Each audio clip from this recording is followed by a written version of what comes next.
कश्मीर पहलगाम में जिस तरीके से पाकिस्तानी आतंकवादियों ने 28 लोगों की जान ली, इस पर क्या कहना चाहेंगे? किस तरीके से आप सरकार के साथ में, जैसा कि लगातार कांग्रेस से भी कहा जा रहा है, राहुल गांधी भी कह रहे हैं कि हम सरकार के साथ में हैं और सरकार को इसका कड़ा जवाब देना चाहिए। देखिए, मैं उन सभी शहीद परिवारों के साथ अपने से करता हूँ और इस कार्यक्रम में आए हैं।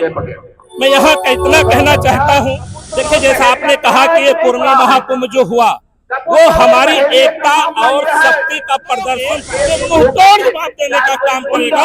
हम शांत बैठने वाले लोग नहीं हैं। हम अपनी बात कहीं न कहीं से यहाँ से लेकर के सड़क तक आंदोलित होकर के अपनी बात रखने का काम। इस शक्ति को आंकना है तो आप कहीं भी आ सकते हो, चाहे इस बाग में, चाहे इस सड़क पर, चाहे चुनाव में, हम पूरी तरह से तैयार। नमस्कार दोस्तों, मैं हूं दिग्विजय। आप देख रहे हैं अयोध्या न्यूज स्टोरी।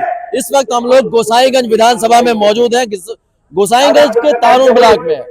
हमारे साथ में कांग्रेस नेता है। आपसे हम बात करना चाहेंगे, आज कुर्मी सम्मेलन ये दोबारा रखा गया, कुर्मी महासंघ आपके द्वारा गया, उसके बाद सम्मेलन रखने का क्या कारण है, किस वजह से? जय करुण वर्मा जी क्या कहेंगे? देखिए, जैसा आपने कहा कि ये कोरोना महाकुंभ जो हुआ वो हमारी एकता और शक्ति का प्रदर्शन था। उससे आहत होकर के कुछ सामंती विचारधारा के लोग हमारे समाज के नेताओं को, हमारे समाज के प्रतिष्ठित लोगों को जो प्रताड़ित करने की मंशा करते हैं, उनको बर्बाद करने की जो कसम खाते हैं, तो उसी के तहत आज एक तारून में गोसाईगंज विधानसभा क्षेत्र के एक छोटी सी नोटिस पर कुर्मी समाज ने साथ दिलाने का काम किया है कि कुर्मी समाज से जो टकराओगे तो मुंहतोड़ जवाब देने का काम करेगा। हम शांत बैठने वाले लोग नहीं हैं। हम अपनी बात कहीं न कहीं से यहाँ से लेकर के सड़क तक आंदोलित होकर के अपनी बात रखने का काम करेंगे। हम डरने वाले लोग नहीं हैं, हम झुकने वाले लोग नहीं हैं। हम अपनी बात को जिस भी तरीके से रखना पड़ेगा, हम अपने रखने का काम करेंगे।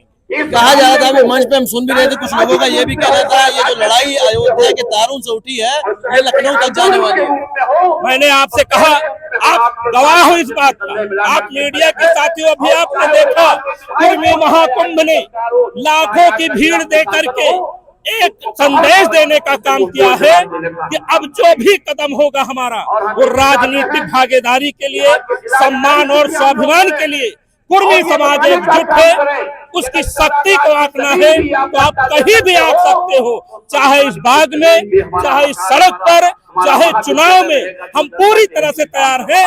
अपने समाज की सुरक्षा करना हमारे जैसे लोगों का कर्तव्य है। लड़ाई लड़ना, हमें चाहे गोली चले, चाहे लाठी चले, हम हर तकलीफ के लिए, हम अपने समाज को रक्षा करने के लिए तैयार हैं। 2027 में उत्तर प्रदेश विधानसभा में गोसाईगंज से क्या कुर्मी समाज से कोई प्रत्याशी आने जा रहा है? मैंने आपसे कहा, अभी आपने देखा कि गोसाईगंज में हमारी लाखों की संख्या है, लेकिन जो भी दल हमारे कुर्मी समाज को इग्नोर करने का काम करेगा, कुर्मी समाज को कमजोर करने का काम करेगा, इनका सम्मान कोई दल नहीं दे सकता है।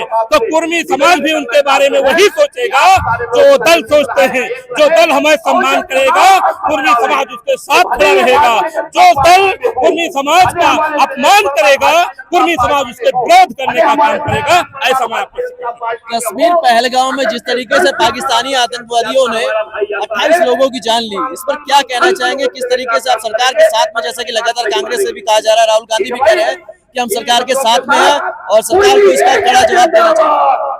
देखिए, मैं उन सभी शहीद परिवारों के साथ अपने से करता हूँ और इस कार्यक्रम में आए हैं। मैं यहाँ का इतना कहना चाहता हूँ कि भारतीय जनता पार्टी की सरकार पूरी तरह से फेल है। माननीय मोदी जी, अमित शाह जी बड़े ही निरर्थक बातों में चुनाव लड़ने और हराने के चक्कर में लगे रहे। हमारे देश के 28 लोग शहीद हो गए। इस प्रदेश और देश में जो सरकार है ये पूरी तरह से फेल है। हमारे नेता माननीय राहुल गांधी जी अपना यात्रा लौट कर आते हैं और इस घटना की बात करते हैं, लेकिन हमारे यहाँ माननीय मोदी जी वो लौटते तो हैं लेकिन बिहार में वोट मांगने का काम करते हैं। ऐसे नेता को धिक्कार है। हम देशवासी हैं, हम उस पीड़ित परिवार के साथ हैं, हम अपने देश के साथ हैं।